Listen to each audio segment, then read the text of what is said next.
The day Julian, the eldest son of Vance, and I were to get engaged, his childhood sweetheart, Daisy, wearing a wedding dress, threatened to cut her wrists. The rescued childhood sweetheart, whimpering, declared, "I only want Julian, my one and only, forever by my side." Julian, heartbroken, abandoned the full hall of guests to rush home to the distraught woman. I flung myself into Mr. Richards' arms, my eyes brimming with tears. "Dad, you have to ensure justice for me." Mr. Richard, with a decisive gesture, scoffed, "My daughter has no shortage of suitors." He then grabbed Marcus, Vance's illegitimate son, who was serving as a groomsman, and pushed him in front of me. "He's the one."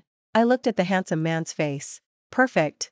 Since wanted to call off the wedding, then we might as well find someone else to be Vance's heir." Before we continue, please subscribe to this channel and tell us in the comments where you're tuning in from. A propitious day in early December, perfect for a wedding. Mrs. Eleanor arrived at our house with a motorcade for the formal proposal with gifts. 5% of Vance's shares were presented as engagement gifts, incredibly valuable. The marriage between the Vance and Hayes families had been arranged by the patriarchs of both families. It was an alliance between two prominent families in Harborwood City, and the grand hall was full of guests. I sat gracefully beside Mrs. Eleanor in my gown, poised and elegant. Mrs. Eleanor held my hand and nodded approvingly, while Mrs. Catherine, watching Julian, was beaming with joy. The elders of both families insisted on traditional customs. Our marriage contract lay on the table, awaiting Julian and me to sign our names. The beside us prepared the ink. Julian and I walked to the table, ready to sign our names. "Mr. William, something's wrong. Please save Daisy. Daisy cut her wrists at home." A girl cried as she rushed into the ballroom, her shrill cry shattering the joyous atmosphere. The ink from M.Y. pen splattered onto the marriage contract. I put down the pen. This engagement was surely off. Julian's face changed dramatically when he heard the girls crying. He put down his pen. "What's going on?" The girl cried piteously. Daisy heard that Mr. William was going to get engaged to Miss today, so she locked herself in her room. When we found her, she had cut her wrists. Julian could no longer restrain himself. He turned to my parents, his face troubled. "Uncle and Aunt, please forgive me.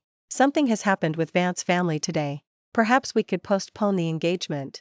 Mrs. Eleanor's face was pale as she anxiously asked, "What about Daisy? How could she be so foolish?" She turned to Mrs. Catherine to explain, "She's like a sister to Julian, my best friend's daughter. She was orphaned as a child and raised in our family, living at Vance's estate. I didn't expect her to do such a foolish thing today. I told her everything can be discussed. Grace isn't a petty person either." That remark was rather intriguing. Such incidents were common among prominent families. Mrs. Catherine stood up and said softly, "Since she is Julian's childhood sweetheart and very close to him, for something like this to happen on such a day, perhaps we should all go and see her, to prevent a major incident." Without allowing Julian or Mrs. Eleanor to refuse, she ordered the car to be prepared, and the group headed straight to Vance's estate. Julian was burning with anxiety. As soon as he arrived at Vance's estate, he rushed ahead, heading towards an exquisitely designed annex in the back. As I entered the door, I heard crying and the sounds of girls trying to comfort her. Inside, a woman in a wedding dress was half reclining, fragile as a willow, seemingly about to collapse at a breath. Seeing enter, tears streamed down her face like pearls, and her voice, soft and gentle, full of deep affection, called out, "Julian." Julian hurried over and held her in his arms. "Daisy, how could you do such a foolish thing?" Daisy nestled in his arms, crying profusely. "Julian, I only want Julian, my one and only, forever by my side. I've already ordered my wedding dress." The thought of Julian marrying someone else. Daisy might as well die. What a deeply romantic scene, while I, Julian's fiancé, was cast as the villain. Julian stroked her hair, gently comforting her. "I promised I'd marry you, and I will never break my promise." He then turned to my mother and me, standing by the door, and loudly declared, "Aunt, please agree to cancel the engagement between our two families. Daisy and I are truly in love with each other. She was orphaned and has no one else to rely on but me. You wouldn't want an innocent person to die before your eyes, would you, Aunt?" Mrs. Catherine smiled slightly. This marriage was arranged by the patriarchs of both families. If you wish to cancel it, they also need to agree. "Julian, how do you plan to explain this to the two patriarchs?" "Nonsense." An authoritative voice came from outside. It was Mr. William, Julian's father. Mr. William, with his hands behind his back, stared at Julian, then turned to Mrs. Catherine. Please, Mrs. Catherine, come to the living room. It's all my fault for failing as a parent, I've embarrassed you. In the grand hall, Mr. William sat holding his tea, watching Julian silently. After a while, he asked, "Who saved Daisy?"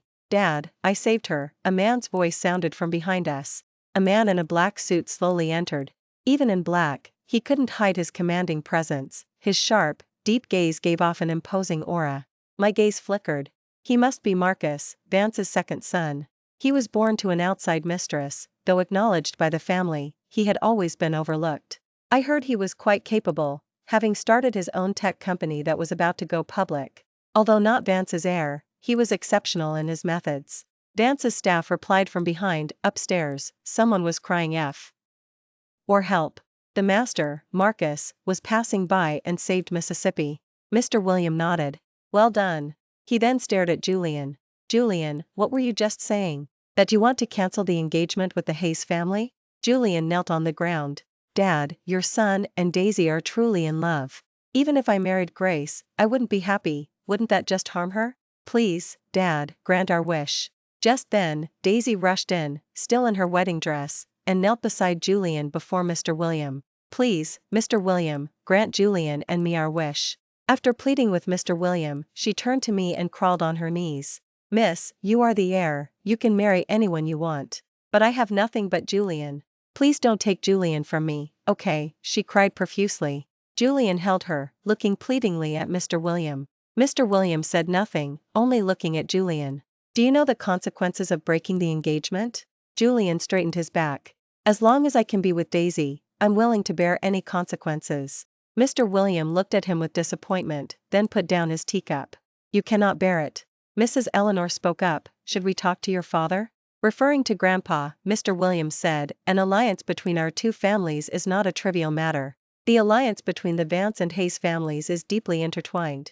When you were chosen to get engaged to the Hayes family, I thought you would take on the family responsibilities. It seems I was mistaken. You are irresponsible. For selfish reasons, disregarding your future and the future of Vance, you are unworthy of the position of Vance's heir. I am deeply disappointed in you." After speaking, Mr. Williams stood up and walked to Mrs. Catherine. He apologized. "Madam, you are someone who doesn't beat around the bush, so I will speak plainly. This alliance between our two families is of great importance, and the engagement is difficult to cancel. Ultimately, it's Vance's fault. I failed as a parent. After what he has done, he is no longer worthy of marrying Miss. I want to ask Grace, I have another son who is around the same age as you. If the Hayes family is willing, this marriage contract can still be fulfilled. The family will also compensate the Hayes family, and after your marriage, I will transfer all the shares registered under my name to you too." Marcus, who had been standing silently at the side, was stunned. Mr. William then asked, "Mrs. Catherine and Grace, what are your thoughts?" Mrs. Catherine looked at Marcus, who had been standing silently in the hall. Mr. Richard had mentioned him more than once, and a faint smile appeared in her eyes. She turned to me. "Let decide for herself." I stood up. "May I speak a few words with him?"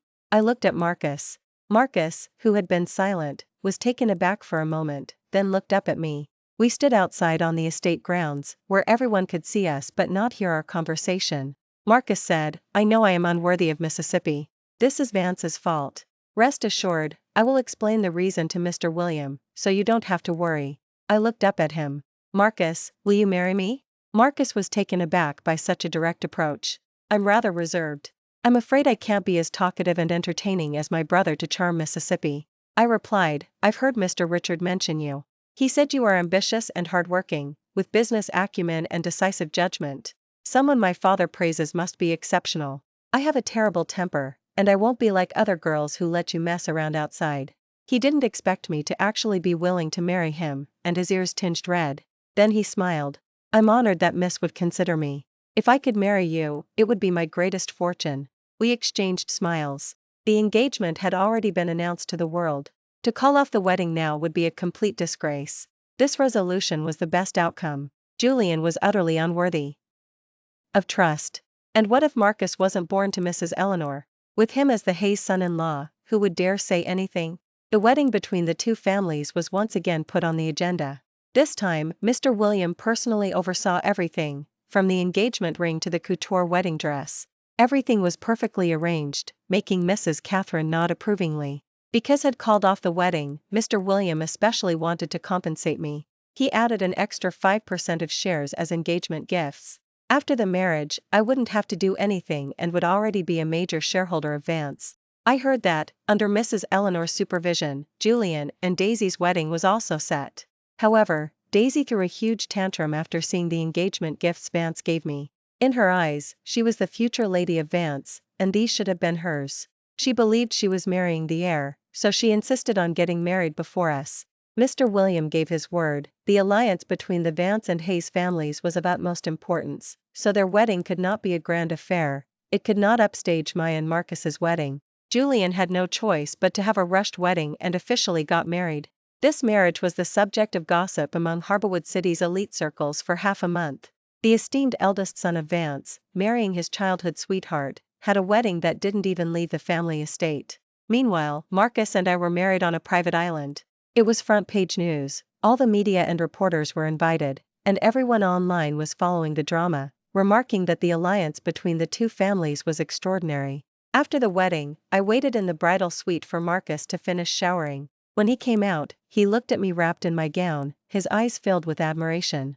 He was wrapped in a bath towel, partially exposed, absolutely stunning. Just as the atmosphere was charged, and we were about to take the next step, he suddenly went out to answer a phone call. Restless, I played on my mobile phone, waiting for him to return. Suddenly, a commotion erupted outside the door. I frowned. With such tight security, who would dare cause trouble? I heard a man shouting, "Grace, it's Sam. We agreed to go to Viridia, and I've already bought the tickets. I'm here to take you with me. I won't let you marry anyone else. Don't stop me. Grace and I are truly in love." A snap from outside, "Restrain and tie him up." It was the security personnel responsible for our suite, whom I had specifically brought from the Hayes family. They had experienced many significant events with Mr. Richard and had an imposing presence. For I sat quietly, listening as the outside grew silent. When returned to the bridal suite, he apologized, "I'm sorry, something came up at the company, and I made you wait so long." Then he took a folder from the safe and handed it to me. "This is my company's stock transfer agreement. From now on, you'll be the major shareholder, and I'll work for you," he said, winking playfully. How could I possibly accept money right after walking through the door? I hurriedly refused, blushing slightly as I said, "Mr. Richard and Mrs. Catherine both call me Grace. Since we're married now, you should call me Grace too." His eyes lit up. "Okay, Grace." Then he directly gave me the safe, which contained bank cards and various property deeds. These were his private assets, specifically prepared for me. He said, "I know my status is awkward, and people will inevitably gossip when you marry me. So, all the money I earn from now on will be for you to spend. You are the eldest daughter of the Hayes family, marrying me puts you at a disadvantage. I won't let you suffer any grievances. If you want to buy anything, don't spend your own money." I was the sole daughter of the Hayes family. Mr. Richard and Mrs. Catherine had given me the entire Hayes family fortune, so his offerings truly didn't amount to much. But a wave of warmth spread through my heart. I closed the safe. "I will manage our home well, we will definitely live a good life."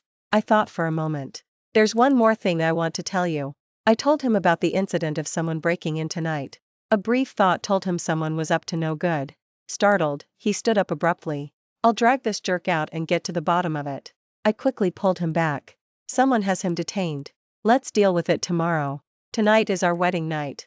He sat down, a little shy. "I'm sorry, I didn't think it through thoroughly. I only thought that since you married me, I shouldn't let you suffer any grievances at home. Next time something happens, tell me like you did today, and I will definitely help you seek justice."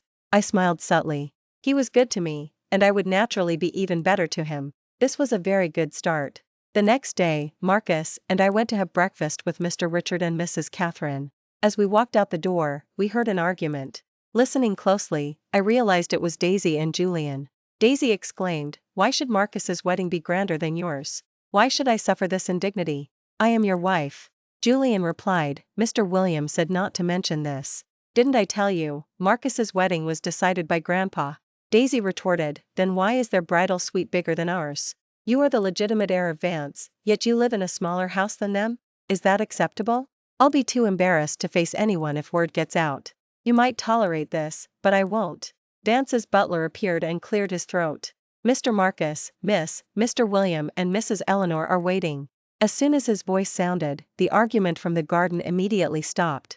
Meeting in the grand hall, Daisy was dressed in opulent jewelry, heavy makeup, and sky-high heels, practically draped in gems to flaunt her status. When it was time to exchange welcome gifts with Daisy, he looked at me and giggled behind her hand. Grace, did you sleep well?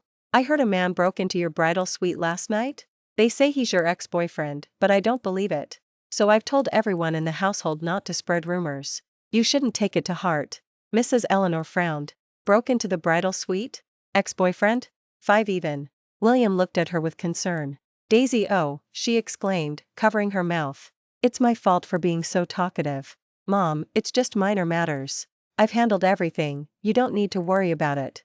I smiled slightly and said loudly, Mom, last night, a man broke into the bridal suite, claiming to be my ex-boyfriend and wanting to elope with me. He had a hidden camera on him. I'm not sure what scheme he was cooking up. Mrs. Eleanor's face changed dramatically. I smiled.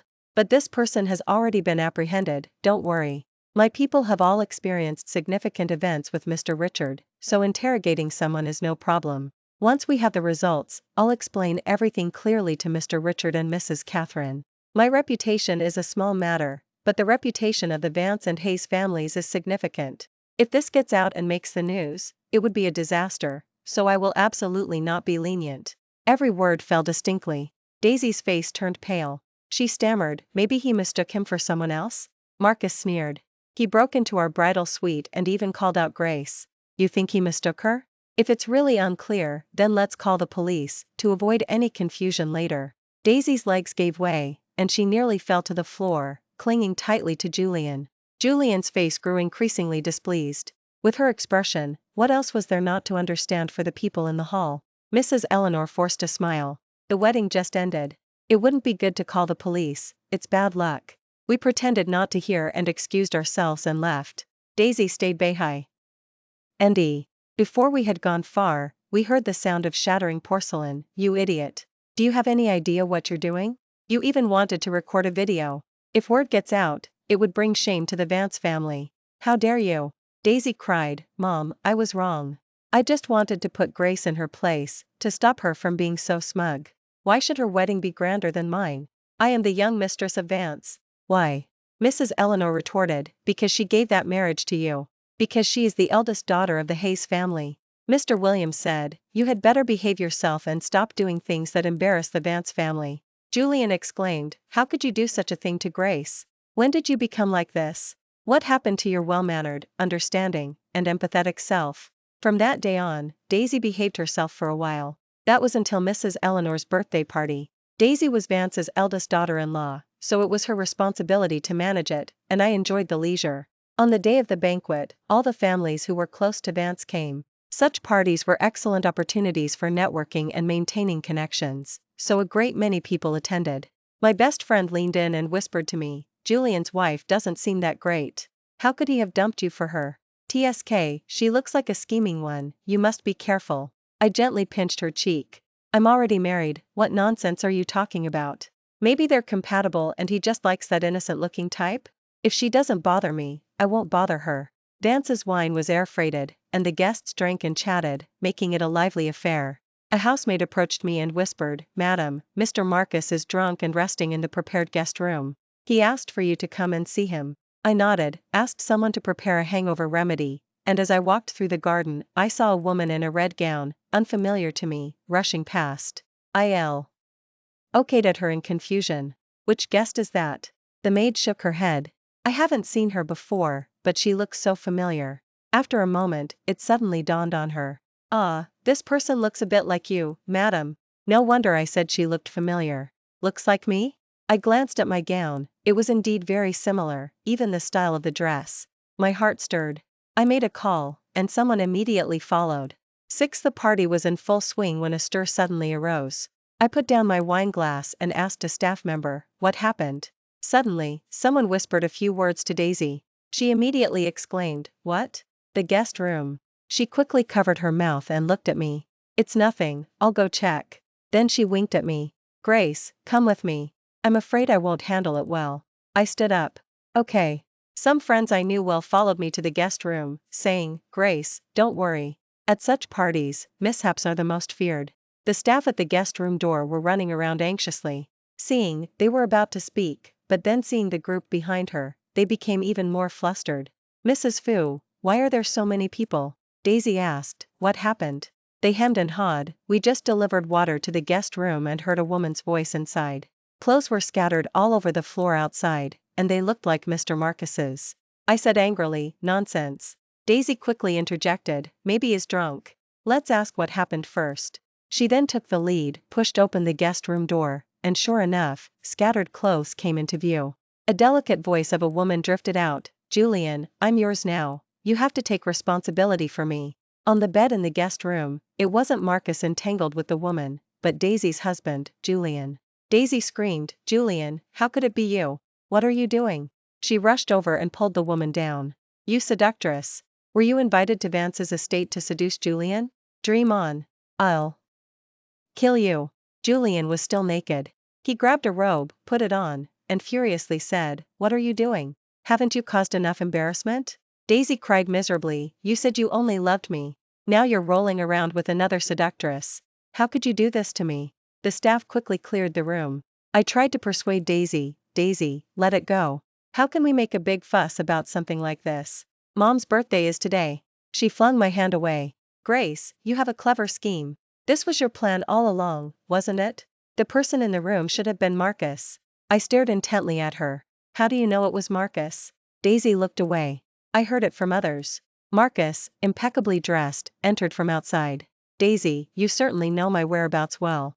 I did enter this room just now, but thinking I hadn't told Grace yet and fearing she might need me, I went out again. Julian happened to be drunk, and the staff helped him in." Daisy said, "The jacket on the floor was clearly yours." Julian held his aching head. "I got drunk and threw up all over myself. My jacket was dirty, so I wore Marcus's." Daisy's body went limp, and she could barely stand. I looked at the woman beside me, bruised and swollen. I quickly helped her up. "This young lady looks gentle looking and is so beautiful. What a pity. The family should properly compensate her." Julian, angry with Daisy, looked at the woman and said, "Audrey, I wronged you today. I'll have someone come in later. Pick any property from my family's holdings, and you can be my assistant at Vance from now on. I'm truly sorry." Audrey looked piteously at Julian. "Okay." I helped her up, smiling. "Miss, you look familiar and are also beautiful. When we see each other at the company in the future, please don't stand on ceremony with me." Then I slipped off a bracelet from my wrist. "This is a welcome gift for you. Please don't despise it. It's to soothe your nerves, Mississippi." Ignoring, whose face was Tweez. Ted in rage, I took Marcus's hand and turned to leave the guest room. The sounds of fighting and yelling came from the room. "I invited you to the banquet, not to crawl into my husband's bed, you shameless seductress." Then came Audrey's delicate, pitiful crying. Someone she found from who knows where, bearing some resemblance to me, whose scheme was easy to see through. Daisy had certainly shot herself in the foot this time. 7 That night, Julian's residence was filled with crying and arguments all night. The next day, when Julian left, the person waiting outside to pick him up was indeed Audrey. Mrs. Eleanor's face darkened at the sight, and she gave Daisy a deeply disappointed and frustrated look. I greeted Julian. "Audrey is gentle and beautiful. You are truly fortunate, Julian, to have such a new assistant." Mrs. Eleanor looked at Audrey, then at me, and suddenly said, "At first glance, you two actually bear a slight resemblance. Not in features, but in demeanor, there's a resemblance. No wonder you're compatible." Although appeared gentle and charming in front of everyone, she was quite formidable when dealing with Daisy. That day, when I went to the company for a meeting, I heard that Julian's office was a complete uproar. Daisy shrieked, "I told you to seduce Marcus, but you set your sights on my husband instead." Audrey replied, "Mrs. Fu, you yourself said to look for the man in the grey couture." That day, Mr. Marcus arrived at the guest room wearing a grey jacket. "You didn't make it clear yourself, so how can you blame me?" Daisy insisted, "I don't care. You find a way to entice Marcus, but you absolutely cannot stay by my husband's side." Audrey giggled behind her hand. "Daisy, Marcus's wife is the eldest daughter of the Hayes family. Are you trying to get myself killed? I am Julian's executive now, so I must know my place. I won't embarrass him. You shouldn't let outsiders hear talk of seduction or anything like that. So that's it." Daisy gritted her teeth.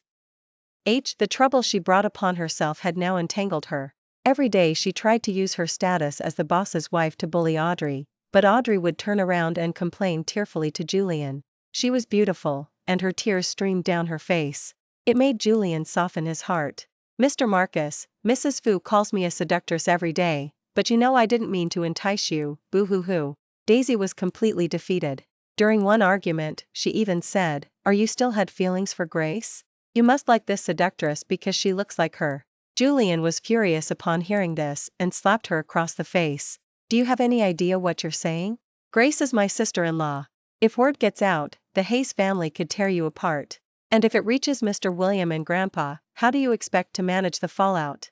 After that, Julian went straight to Audrey's place and didn't come home for half a month, leaving Daisy furious. It wasn't until Thanksgiving. Early in the morning, while the family was still having breakfast, Julian's phone rang. Audrey's delicate, soft voice came through the receiver. "Mr. Marcus. I'm pregnant." Julian was stunned. "What did you say?"